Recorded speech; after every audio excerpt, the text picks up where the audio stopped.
Assalamualaikum warahmatullahi wabarakatuh. Halo Sobat Kreasi, jumpa lagi bersama saya Hikmah dalam podcast Kreasi, Kreativitas dan Inovasi. Tentunya saat ini saya tidak sendiri dan kedatangan tamu yang sangat luar biasa, mahasiswa berprestasi dari kampus Politeknik Negeri Ujung Pandang, Makassar 2023 dan mahasiswa berprestasi LL Dikti Wilayah 9 dan telah memenangkan lomba yang sangat banyak terutama di dunia debat.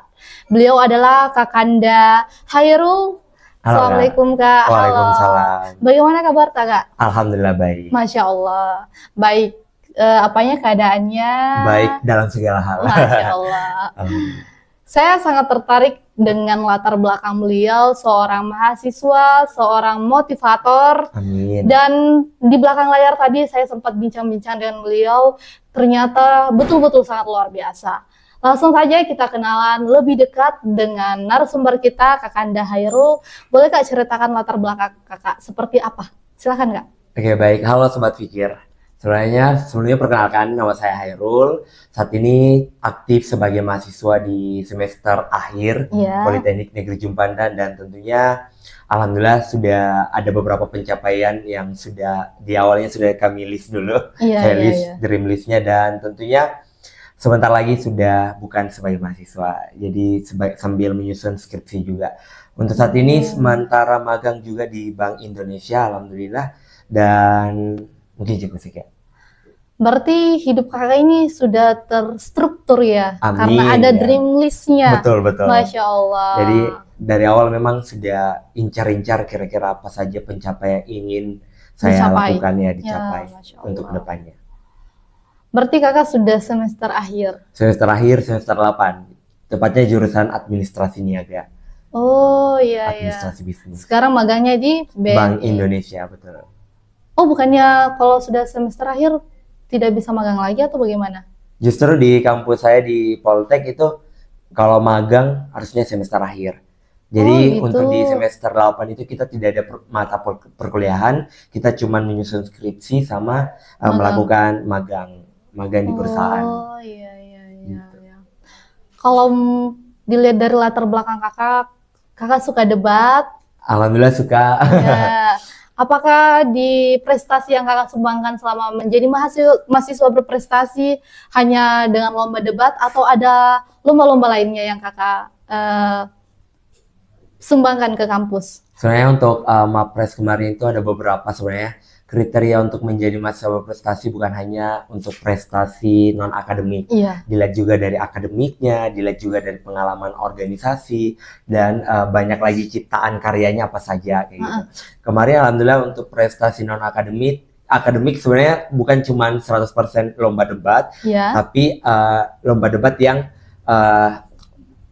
yang lebih banyak gitu. Jadi kemarin itu ada beberapa kayak gado-gado campur-campur, mulai lomba baca puisi, lomba karya tulis, sempat juga lomba inovasi digital kayak gitu. Karya tulis banyak deh pokoknya. Pokoknya semuanya hantam ya. Pokoknya selagi bisa hantam saja. Iya. Tidak boleh disia-siakan kesempatan Betul, tidak boleh disia-siakan, apalagi kesempatan cuma datang sekali kan. Ya betul. Selagi masih sehat, hantam saja. Mampu hantam saja. Iya. Apa yang menjadi motivasi kakak sehingga bisa tertarik di dunia debat? Motivasi saya sebenarnya cukup simpel. Debat itu kan bagaimana kita bisa meyakinkan. Nah, teknik retorika yang perlu sangat dikuasai oleh para generasi muda itu seharusnya dimulai dari sejak dini. Jadi kayak debat itu merupakan langkah awal bagaimana saya bisa meyakinkan bukan cuma dewan juri, bahkan tim lawan juga, cocok kita apa yang Nabila kayak gitu. Jadi itu sih yang lebih mendasar, dan tentunya yang paling terpenting saya ingin mengasah kemampuan skill komunikasi yang saya miliki, karena saya yakin tidak semua orang mampu bicara di depan umum. Betul. Ada yang mengatakan bahwa apa sih itu Nabi bicara padahal ada seninya. Betul, ada seninya. Apalagi kan debat bukan semata-mata siapa yang menang, siapa yang kalah, tapi siapa yang paling memberikan solusi yang terbaik gitu. Bisa meyakinkan orang juga. Meyakinkan. Betul. Kalau menurut kakak yang membuat debat menjadi sebuah keterampilan yang penting itu dikuasainya seperti apa, Kak? Kalau saya untuk sebuah keterampilan itu harus menguasai dari mulai teknisnya, bagaimana strukturnya, apakah dia paham debat. Kan biasanya debat itu ada 3 orang. Nah, kita bisa kerja tim. Nah, tiga-tiga ini tentunya memiliki tugas yang sama, tapi memiliki tujuan yang sama. Tugasnya berbeda, tapi tujuannya sama. Kayak misalkan pembicara pertama itu biasa dia lebih bagaimana mengawali perdebatan, kayak mendefinisikan, membatasi emosi, dan lain-lain. Nah, di pembicara kedua ini lebih pokoknya bagaimana dia hal-hal yang mendukung, kira-kira apa yang menjadi dasar utamanya sehingga emosi itu layak dia menangkan. Kayak gitu. Masya Allah. Apa sih yang menjadi inspirasi kakak dari awal kenapa mau terjun di dunia debat? Sebenarnya inspirasi saya cuman bagaimana saya bisa komunikasi, karena saya dulu waktu SMP ya betul-betul cuman 3D. Duduk diam dong, kayak betul-betul nggak tahu mau bikin apa. Jadi pas SMP dulu betul-betul kayak saya dapat peluang untuk bisa ikut lomba debat. Dan kebetulan pertama kali lomba debat di SMP itu langsung dari LKMP ataupun Pikir di Unismu. Jadi betul-betul sejarah yang tidak bisa saya lupakan, yang tadinya saya sebagai peserta, sekarang sebagai narasumber di LKMP ini. Iya. Kenapa kalau begitu kakak dari awal bilang mau melatih skill ilmu komunikasinya, kenapa nggak ambil ilmu komunikasi saja, Kak? Nah, kebetulan juga kemarin waktu kuliah itu kan ada beberapa jalur khusus perguruan tinggi negeri vokasi sama universitas ataupun dari akademik. Nah, kebetulan pas di UNAS itu saya juga pilih Ilkom untuk SN, tapi belum rezeki. Dan kebetulan dikasih kesempatan lagi untuk jalur undangan di vokasi, alhamdulillah juara. Alhamdulillah lolos untuk jalur undangan di vokasi. Dan saya sempat tes juga untuk SB, tes tertulis UTBK di Unhas, ambil juga Ilkom, alhamdulillah lolos juga. Cuman kebetulan Kak lebih duluan membayar di PNUP, dan saya pikir mungkin ini takdir Tuhan, ini garis tangan saya, jadi saya lanjutkan saja. Jadi kesempatan ataupun lolos di UNAS itu saya sia-siakan untuk Ilkomnya. Padahal saya adalah salah satu pendaftar yang mendaftar juga cuma tidak lolos. Iya, betul. Dan tidak mau pusing langsung Unismu. Tidak apa-apa. Jadi ya sebenarnya saya juga merasa bersalah mengambil haknya orang yang ya kan kayak itu kan bisa diambil sama kursi orang lain kayak gitu, kejahatannya orang, tapi disia-siakan. Ya, tapi semua itu takdir Tuhan. Sudah ditakdirkan. Karena kalau saya tidak kuliah di Poltek, mungkin saya tidak bisa jadi mahasiswa berprestasi, nggak bisa dikenal dengan berbagai orang. Positif banget ya. Iya, jalurnya sudah jalannya memang. Iya. Kalau boleh tahu Kak, boleh dong di-spill tips dan triknya untuk menjadi seorang debat yang bisa debat secara profesional untuk pemula seperti saya contohnya dan teman-teman yang di luar sana. Oke, kalau saya tips pribadi dari saya untuk menjadi seorang debaters itu sangat simpel. Teman-teman hanya perlu memperbanyak literasi. Nah, literasi itu bukan cuma baca buku, tapi literasi digital juga sangat penting. Kayak up to date berita apa yang sekarang lagi viral. Karena di perdebatan itu biasanya ada beberapa mekanisme, Kak. Ada biasa yang mosi perdebatannya atau tema debatnya itu sudah dikasih dari awal, sama ada yang impromptu pada saat di kegiatan.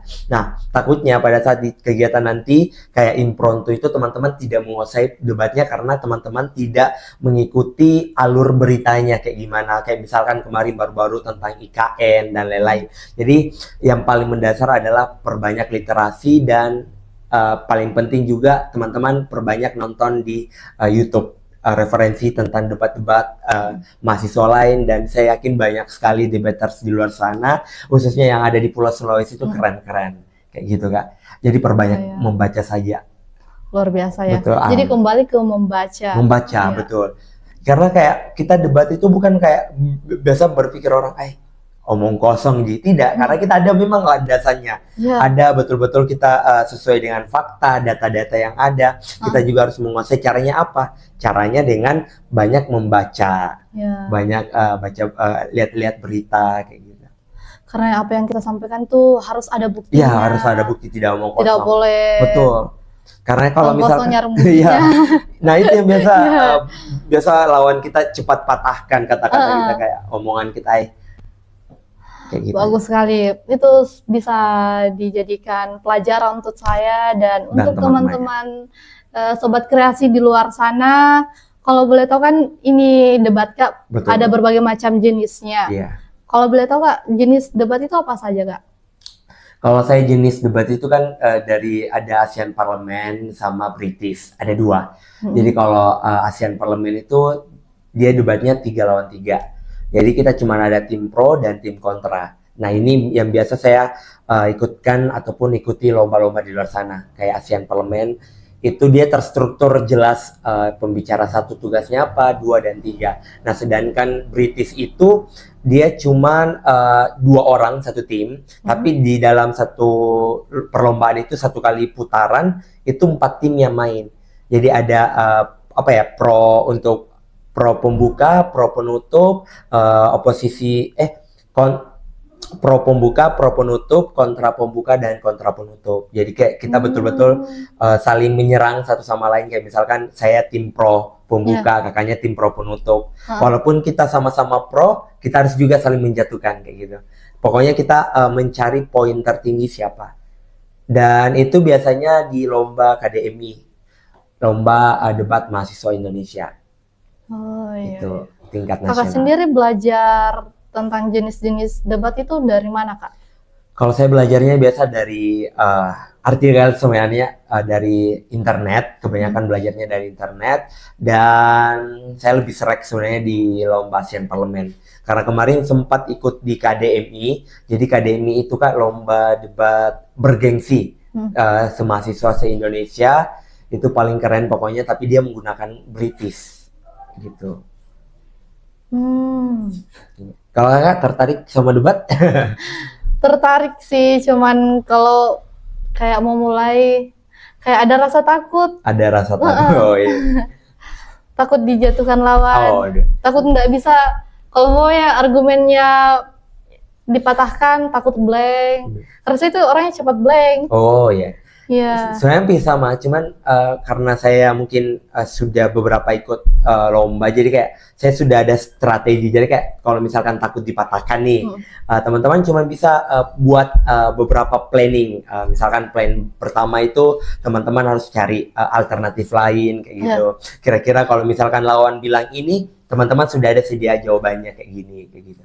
Berarti memang sudah harus tersedia semuanya. Betul, sudah harus difikirkan lebih matang. Makanya perbanyak membaca. Iya, dan kurangnya mahasiswa Indonesia dalam membaca. Termasuk saya. Saya juga. Masya Allah, sangat luar biasa yang kakak ajarkan kepada kita semua, termasuk kepada saya. Betul. Dan kemarin kakak kalau tidak salah juara 1 ya? Iya, alhamdulillah. Yang mana ini Kak? Lombanya juara 1 banyak berarti. Karena bertanya yang mana? Ya kan? Iya, ada beberapa. Cuman yang paling hangat ini juara 1 pada saat di kampus orang. Oh, kampus orang. Iya, kampus orang. Jadi kemarin berarti ada menyumbang. Sumbang. Jadi VOV-nya itu kayak apa ya? Mungkin kampusnya pertama kali juga juara di lomba debat yang saya ikuti. Apalagi debatnya itu kan setiap tahun diadakan. Nah, kebetulan kemarin saya ikut pertukaran mahasiswa di Politeknik Negeri Batam. Dan kemarin alhamdulillah sempat seleksi internal juga dari kampus di PMM di Poli Batam. Tapi ada pro kontra nggak?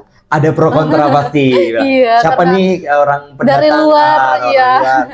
Jadi ini cuman saya buktikan kalau misalkan kami orang luar itu punya tujuan, punya potensi juga. Cuman tujuan kami mulia. Kami bagaimana mau membanggakan kampus kita. Kan kampus saya walaupun sementara 6 bulan gitu. Itu cuman saya bilang gini, status kita diakui sebagai mahasiswa kan, mahasiswa identiknya kartu mahasiswa. Iya, KTM. Kami juga punya KTM dari Poli Batam. Otomatis kami dong bagian dari mahasiswa Poli Batam juga. Walaupun sementara. Iya, walaupun sementara gitu. Nah, waktunya juga kan kayak betul-betul berpasan dengan lomba itu. Jadi saya beranikan diri untuk ikut lomba debat perpajakan. Nah, langsung diadakan oleh Direktorat Jenderal Pajak yang bekerja sama dengan Universitas Internasional Batam. Wow, tingkat Nah, internasional. iya, alhamdulillah juga sih kayak apa ya, banyak tantangan karena sistem perdebatannya itu agak beda juga. Udah tahu Ya. mau dibilang British bukan, mau dibilang ASEAN Parlemen juga bukan. Ini berarti pelajaran yang sangat luar biasa. Sangat luar Ya. biasa. Apalagi yang diperdebatkan bukan cuma kayak biasanya saya ikut kayak lomba-lomba debat yang umum, ilmiah, tapi ini betul-betul tentang perpajakan. Iya.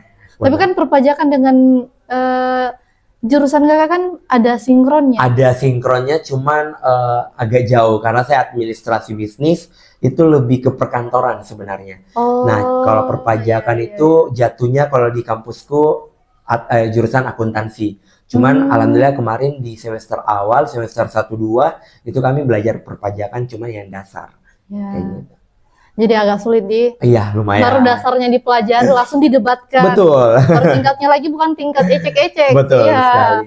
Masya Allah. Iya, kemarin sempat juga kan asrama nih Kak. Jadi teman-teman asrama itu dari PMM Polri Batam jadi saksi. Sampai-sampai saya jatuh sakit gara-gara paksakan belajar, baca buku terus untuk seputar perpajakan kan. Tapi kakak sepositif itu sih. Iya, alhamdulillah besoknya pas sudah lomba agak pokoknya harus dilawan saja ya kan, daripada sia-sia selama ini kayak. Betul. Alhamdulillah juara. Masya Allah. Usaha tidak mengkhianati hasil. Itu saya paling yang harus dipegang. Menjada-wajada. Menjada-wajada, Masya Allah. Bagaimana Kak, kalau umpamanya di dalam perdebatan itu lawan itu lebih cerdas, lebih tangguh, dan bagaimana caranya untuk mematahkan argumennya?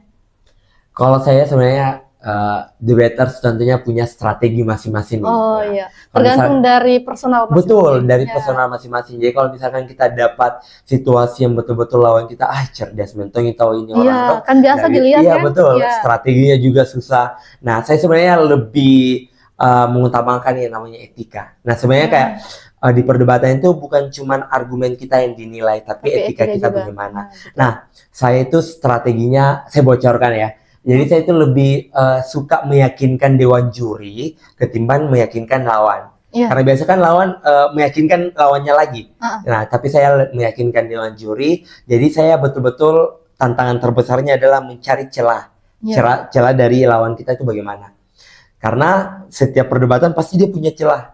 Kayak misalkan kita pancing, walaupun dia tidak bilang kita pancing. Jadi dia langsung blank. Jadi kita selalu ulur-ulur cari kesalahannya mereka agar mereka ngikut sama kita. Jadi jadi argumen kita tetap lurus. Jadi mereka agak terganggu sedikit, belok kanan mungkin kayak gitu. Kalau saya sih dari situ. Biasanya itu orang debat Kak biasa emosi betul Kak. Bagaimana tuh caranya untuk tenangkan diri kita supaya kita tidak ikut emosi juga dengan situasi yang ada? Nah, untuk supaya tidak emosi sebenarnya susah sih mengontrol emosi, apalagi kayak lawan juga keke sama argumennya. Makanya saya lebih ke dewan juri. Jadi biasanya kalau di debat saya jujur, saya justru lebih memancing emosi lawan. Dengan cara pokoknya mancing lawan, bagaimana lawan supaya keluar ke aslinya, suka marah dia langsung tiba-tiba. Caranya mungkin kayak saya mainkan intonasi nada saya. Jadi saya ada penekanan, kadang saya tekan pelan-pelan, langsung gas kayak gitu kan. Apa ini kayak gitu. Kalau saya sih lebih kayak mainkan retorika saja. Untuk memancing emosi lawan, dan betul-betul saya dari argumen lawan yang disampaikan dari awal sampai akhir saya bantah terus. Nah, di debat itu ada namanya interupsi. Interupsi itu kalau misalkan sudah menit pertama kita bisa angkat tangan, lawan bisa angkat tangan untuk membantah apa yang diomongkan. Jadi biasanya saya selalu mengambil kesempatan itu untuk selalu memancing emosi lawan.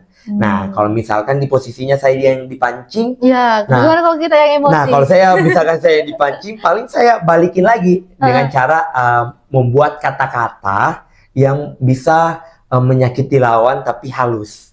Kayak gitu. Biasanya saya selalu saya selalu bilang lawan selalu meracik obat yang salah kayak gitu. Meracik obat kan biasa kayak pembunuh kayak lain-lain, padahal itu kan bisa memancing emosi lawan kita lagi. Keren sih. Belajar. Mungkin lebih keren kakaknya. Kalau umpamanya kan tadi emosi tentunya itu bersinambungan dengan etika. Betul. Seberapa penting sih itu etika di dalam perdebatan, Kak? Kalau saya untuk etika di perdebatan sangat penting karena teman-teman banyak biasa yang saya dapati di lapangan itu argumennya keren banget, sumpah. Isinya keren, namun sayangnya etikanya tidak ada. Contoh etika yang paling fatal, teman-teman biasa kayak lawan ini kayak sementara menjelaskan dia nunjuk gini, padahal nggak bisa nunjuk sama sekali, nggak bisa.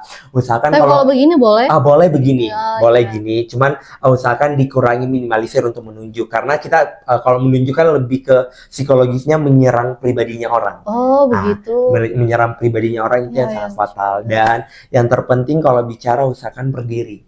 Nah, kalau berdiri itu kan biasa kayak misalkan giliran saya bicara, biasa banyak teman-teman yang didapati bicaranya duduk dan lain-lain. Dan yang paling fatal adalah tidak pernah ada kata yang terhormat untuk dewan juri atau dewan juri dan lain-lain. Kayak selama perdebatan dia tidak pernah mention namanya dewan juri. Kayak dewan juri yang saya hormati, bla bla bla. Oh, itu harus? Itu harus, karena yang kita yakinkan adalah dewan juri, bukan lawan kita. Ya kayak dewan juri bisa kita lihat fakta yang ada, status quo yang ada, kayak gini. Pokoknya kita harus selalu mention kalau saya sih dewan juri. Dan lebih ke, tatapan, eye contact dengan dewan juri juga sangat penting. Ketimbang eye contact dengan lawan. Kayak gitu. Jadi masuk ke etikanya. Ya. Apalagi baru-baru ini saya pernah dapat kampus yang kami lomba satu meja kan. Yeah. Dia debatnya kayak mungkin karena selalu kami tolak untuk interupsinya sampai dia pukul meja. Interupsi padahal nggak bisa. Itu nggak bisa sama sekali, itu sangat fatal di perdebatan. Pernah mengalami? Sama-sama saya bilang kita sudah menang ini karena di atas ilmu itu ada etika. Nah itu juga betul. Perdebatan. Masih ada adab yang harus kita junjung. Makanya kami selalu mengedepankan yang namanya etika kalau di perdebatan. Kalau debat itu Kak, teks atau kan ada tema yang Iya, betul. Ya. Kalau umpamanya dari modul yang Kakak pelajari itu dihafal atau bagaimana Kak? Baiknya bagaimana, dihafalkan atau cukup dimengerti saja? Oke, jadi kalau di sebelum perdebatan itu kan biasanya ada memecahkan mosi itu selama 15 menit.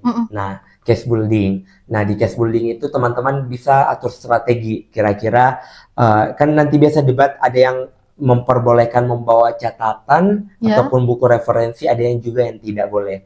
Jadi kalau misalkan teman-teman diperbolehkan membawa catatan, usahakan catat saja yang poin-poin pentingnya. Nanti teman-teman pada saat debat baru dielaborasi, baru dikembangkan kira-kira penjelasannya dari setiap poin itu bagaimana. Nah, kalau misalkan di statusnya teman-teman tidak diperbolehkan sama sekali menggunakan handphone ataupun menggunakan kertas, teman-teman cukup pakai pikiran, jadi tulis di pikiran kerangkanya bagaimana, teman-teman mau bilang apa, jadi teman-teman bisa lebih menguasai debatnya itu.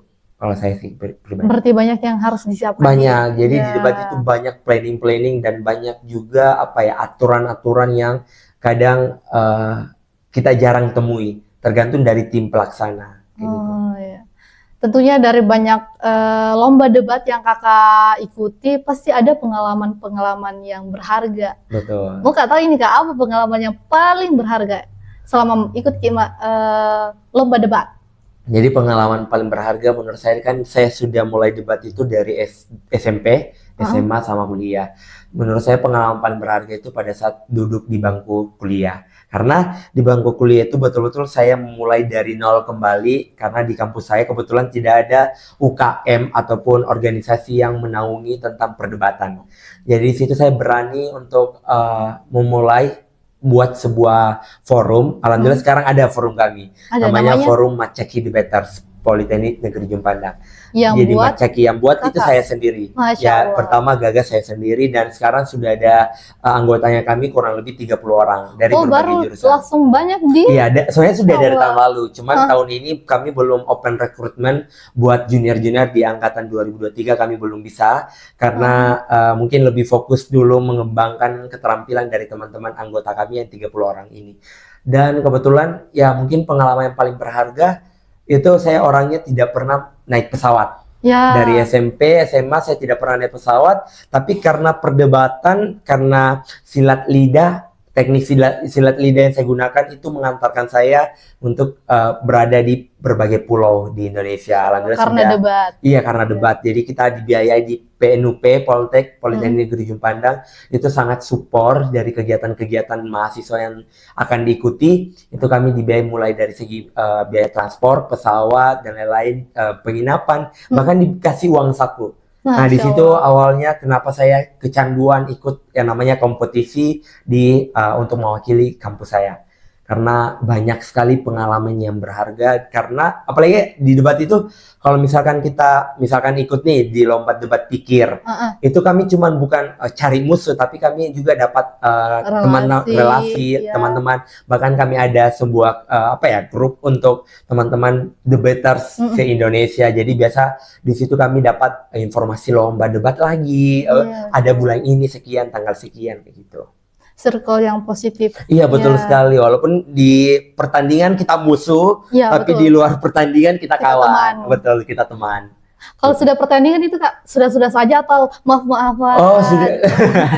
Pokoknya sudah saling adu argumen, kan pasti ada emosinya. Iya, nah itu bagusnya debat. Kita tidak boleh dendam. Jadi biasanya moderator atau dari tim panitia itu biasa memberi kami waktu untuk salim-saliman. Dan sampai ada yang sakit hati, sebentar didapat di luar ya balas sih. Hati orang tidak yang tahu kan? Betul. Kalau dari banyak yang Kakak sampaikan kepada kami, Sobat Kreasi yang di luar sana, mungkinkah ada nasihat untuk para teman-teman yang ingin memulai karirnya di debat? Kalau saya pribadi sebagai debaters, tentunya saya sangat support teman-teman yang ingin memulai di dunia debaters, karena di debaters itu kita bukan mementingkan ego, cuman di debaters itu betul-betul teman-teman harus meredam egonya teman-teman, karena saya yakin di setiap perdebatan pasti ada yang argumennya yang lebih wow kayak gitu. Nah, untuk teman-teman yang mau mulai, kembali lagi persiapkan dirinya. Paling pertama adalah persiapkan mental kalian. Apakah mental kalian siap untuk diserang atau menjadi penyerang kayak gitu. Jadi siapkan mental kalian, kalah menang itu sudah biasa, dan yang terpenting di dalam perdebatan adalah bagaimana teman-teman bisa memberikan solusi yang terbaik dari permasalahan yang ada. Karena kita debat itu bukan tentang siapa yang benar, siapa yang salah, tapi siapa yang paling bisa meyakinkan dewan juri, bukan meyakinkan lawan. Karena kalau meyakinkan lawan, itu kalian bukan debat namanya. Karena ada dewan juri yang kalian harus yakinkan, karena dewan juri yang akan menilai. Betul. Itu aja sih kalau saya. Dan perbanyak nonton lomba-lomba debat yang ada di YouTube, mulai lomba debat perpajakan, lomba debat hukum, dan lain-lain. Banyak juga debaters yang di luar sana yang lebih keren. Masya Allah, luar biasa sekali. Betul, Kak. Kalau mengukur tingkat kesuksesan atau keberhasilan debat itu dari segi apanya sih, Kak? Apakah harus tentang menang kalah atau ada yang faktor lain yang menjadi pertimbangan? Kalau saya untuk mengukur itu sebenarnya pengukuran orang itu berbeda-beda. Cuman kalau saya pribadi bukan soal berapa kali Anda juara, berapa kali Anda menang atau kalah, tapi yang saya ukur adalah seberapa kali kita mengikuti lomba debat. Karena saya yakin kalau teman-teman sudah ikut satu kali lomba debat, pasti akan kecanduan. Betul. Jadi seberapa banyak teman-teman mengikuti lomba di luar sana, karena setiap kali ikut lomba debat pasti ada pelajaran yang kita dapat. Nah, dari pelajaran itu pasti kita misalkan kalah, kita bisa evaluasi diri kita. Nah, untuk mengukurnya teman-teman bisa, kalau misalkan teman-teman sudah mengukur, oh di sini saya kelemahanku, di sini saya kekuranganku, kedepannya pasti bisa lebih baik. Nah, itu saya bisa katakan teman-teman sebagai debaters yang handal, apalagi kalau teman-teman ikut lomba kompetisi debat mahasiswa Indonesia KDMI. Nah, sementara ini KDMI yang diadakan oleh Kemendikbud itu sementara sudah buka pendaftaran, dan sementara akan audisi untuk tingkat wilayah lagi. Jadi kalau teman-teman sudah sampai di KDMI, saya sudah akui teman-teman sebagai debaters yang handal. Jangan-jangan kakak ini juga mendaftar di situ? Nanti kita spill. Oh, belum bisa spill. Masya Allah. Kalau dari yang banyak kakak sampaikan tadi, berarti debat itu bukan tentang masalah menang kalahnya, tapi tentang bagaimana kita bisa mengasah skill kita. Betul, Kak, betul sekali. Karena di dunia pekerjaan pun yang paling diutamakan adalah skill komunikasi. Betul. Cara mengasah skill komunikasi ya tentunya aktif di dalam kelas, bukan cuma itu, bagaimana kita bisa explore diri kita dengan, kan kalau kayak debat harus banyak membaca. Iya, betul. Otomatis kalau banyak membaca banyak referensi ataupun bahasa-bahasa yang kita bisa dapatkan kayak gitu. Jadi bisa kita gunakan pada saat di public speaking nanti. Kalau dari sudut pandang kakak nih kak, bagaimana kakak menilai tentang komunitas debat di Indonesia? Kalau saya pribadi untuk komunitas debat di Indonesia itu sangat luar biasa. Iya. Sangat luar biasa, apalagi sekarang ada platform di Instagram namanya Serikandi Debat. Nah, di Serikandi Debat itu biasanya ada banyak sekali pengetahuan tentang debat-debat yang teman-teman bisa dapatkan. Info-info lomba debat di Serikandi itu sangat luar biasa, yang betul-betul yang follow itu pasti anak-anak debaters. Nah, kalau kita sudah follow pasti ada saja yang follow juga akun kita. Dan sebaliknya juga kita pasti follow akunnya orang. Karena apa? Karena di komunitas debat itu betul-betul kayak menurutku solid Ki.